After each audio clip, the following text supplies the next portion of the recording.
Hello, welcome to my channel. आज हम पढ़ने वाले हैं perspective on public administration unit first का part A, ancient root of public administration.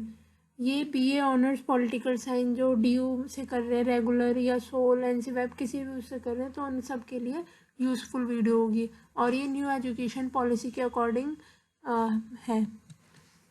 Ancient root of public administration, जो public administration की roots थी वो बहुत ही पुरानी है, तो आज हम उनके बारे में पढ़ेंगे कि कैसे कैसे क्या उनके बारे में बताया गया है। Public administration generally refer to service provided by government organisation to its कॉन्स्टिट्यूटेंट्स।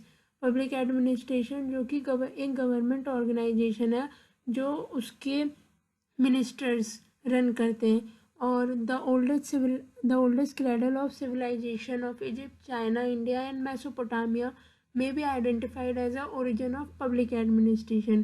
और ये इजिप्ट, चाइना, इंडिया, मेसोपोटामिया ये ओरिजिन माने जाते हैं पब्लिक एडमिनिस्ट्रेशन के, क्योंकि ये बहुत ही ओल्डेस्ट सिविलाइजेशन है, human civilisation. The Greeks and Egyptian structure public affair by office in antiquity, and the chief office holder were seen as being primarily in charge of dispensing justice, upholding law and order and supply penalty। जो Greeks and Egyptian structure था public administration का, public affair का, उसमें ये था कि वो अपना एक चीफ ऑफिस होल्डर अपॉइंट करते थे हर स्टेट में, जो कि जस्टिस को देखता था कि यहाँ डिस्पेंसिंग जस्टिस करता था, अपहोल्डिंग लॉ को सही तरीके से यूज़ हो, और सप्लाइंग पेनल्टी जो लॉ का अच्छे से यूज़ नहीं करते, जो कानून नहीं मानते, उन पर पेनल्टी लगे। ये काम थे चीफ ऑफिस होल्डर के। Under their empire, the Roman created various administrative hierarchy for laws, military affairs, finance and taxes, foreign and internal affairs, each with its own primary officer of state।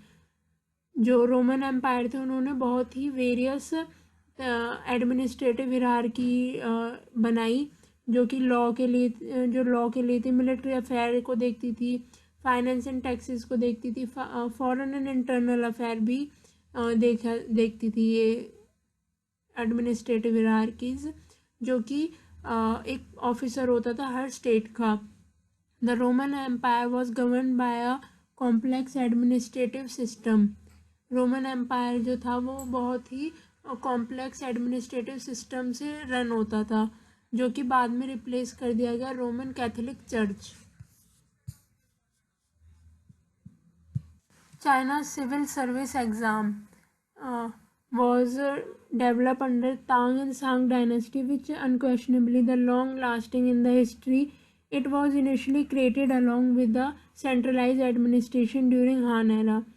The administrative structure was so effective that it is persist until 1912। China का जो civil service exam था वो develop हुआ था तांग and सांग dynasty के era में, जो कि हिस्ट्री में सबसे लॉन्ग लास्टिंग सर्विस एग्ज़ाम था, जो कि 1912 तक भी एप्लीकेबल रहा। The complete use of civil service exam involve during the Song era. 3 level of written test were used to successively excluded candidates. इसमें एग्ज़ाम में जो एग्ज़ाम लिया जाता था, इसमें 3 लेवल रिटन टेस्ट होता था, जो कि हर कैंडिडेट को पास करना कंपलसरी था।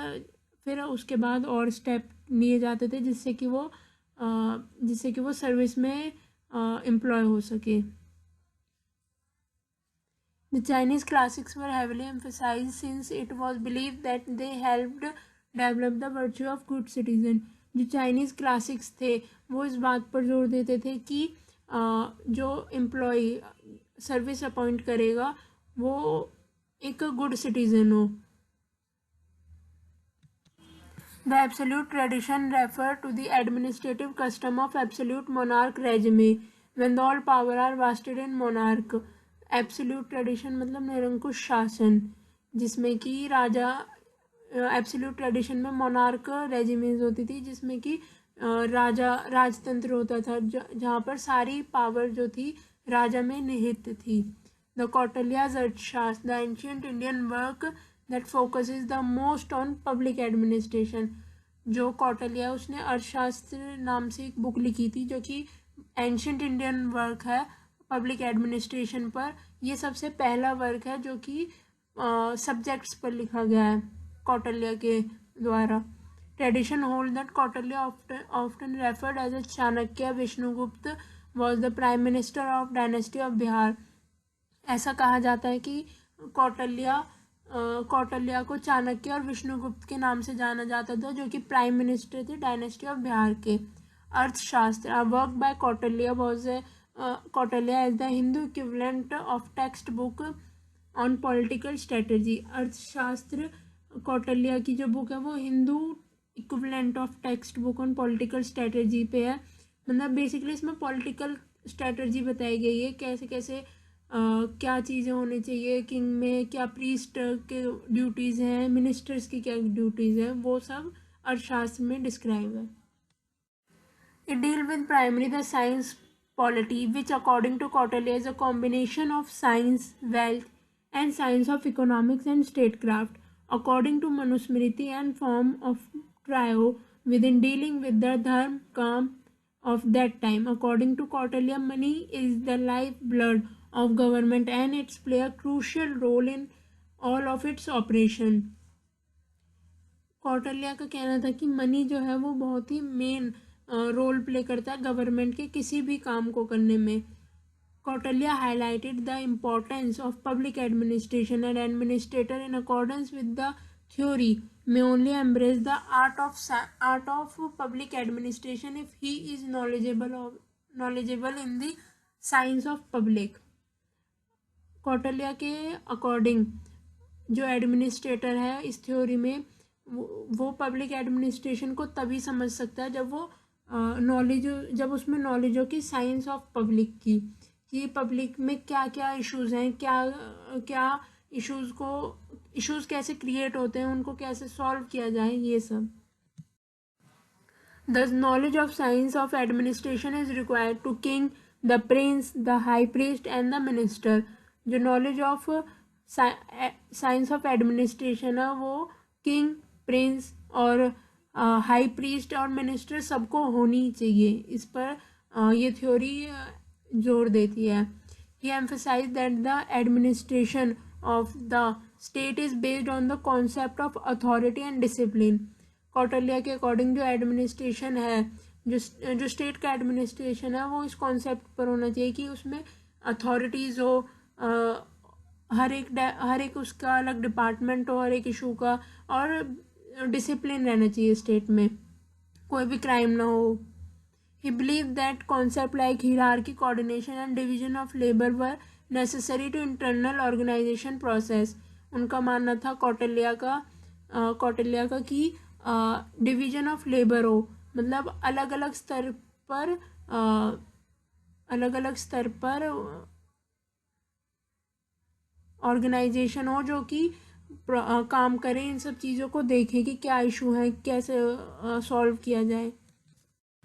Kautilya's ideal state was comparable to contemporary welfare state run by all powerful individual who explicitly compelled the state to pay for upkeep of minor, women, the elderly, the sick and the disabled. Kautilya के according idle state का अगर हम compare करें contemporary state से, तो हमें सबसे ज़्यादा वेलफेयर पर ध्यान देना चाहिए। जो भी एक पावरफुल इंडिविजुअल हो वो स्टेट को पे करे, और स्टेट उन पैसे से अनकीप की मदद करे, जो अनकीप ऑफ माइनर है, जो विमेन है, एल्डरली है, सिक, डिसेबल, इन सबको वो पे करे फॉर वेलफेयर, सोशल वेलफेयर के लिए। For the advantage of general populace the state was tasked with assisting agricultural field utilising the wealth of forest and mining resources. जो स्टेट है वो सब्जेक्ट्स के लिए एग्रीकल्चर फील्ड्स को देखे और उनकी वेल्थ के लिए फॉरेस्ट एंड माइनिंग रिसोर्सेज में भी लेबर का यूज़ करे। Kautilya favored a monarchy-based strong central government. The origin and arrangement of authority in two differ. The principle controlling the democratic administration are in many aspects different form of ideas underlying monarchical administration detailed in Arthashastra. The king is at the center of the administration structure as it is described in Arthashastra. His directives are without question. His priorities come first. All institutions get their authority from him. Kautilya एक तरीके से राजतंत्र को favour करते हैं. उनका मानना है कि एक स्ट्रॉन्ग गवर्नमेंट हो जिसको एक रूलर रूल करे. और इसमें ये कौटिल्य ने ये भी डिस्क्राइब किया है शास्त्र में कि जो किंग है वो सेंटर है किसी भी एडमिनिस्ट्रेटिव स्ट्रक्चर का, और उसके जो डायरेक्टिव होंगे उन पर कोई क्वेश्चन नहीं किया जाएगा. उसकी प्रायोरिटीज़ पहले आएंगी और सभी इंस्टीट्यूशन उससे अथॉरिटी लेंगी. तो इसमें बेसिकली किंग को हाई पावर माना गया है मोनार्की बेस्ड सिस्टम में, एब्सोल्यूट ट्रेडिशन में. Thank you for watching. ये इसका पार्ट फर्स्ट था. सेकंड पार्ट में हम अपलोड करेंगे. और like share and subscribe my channel. Thank you.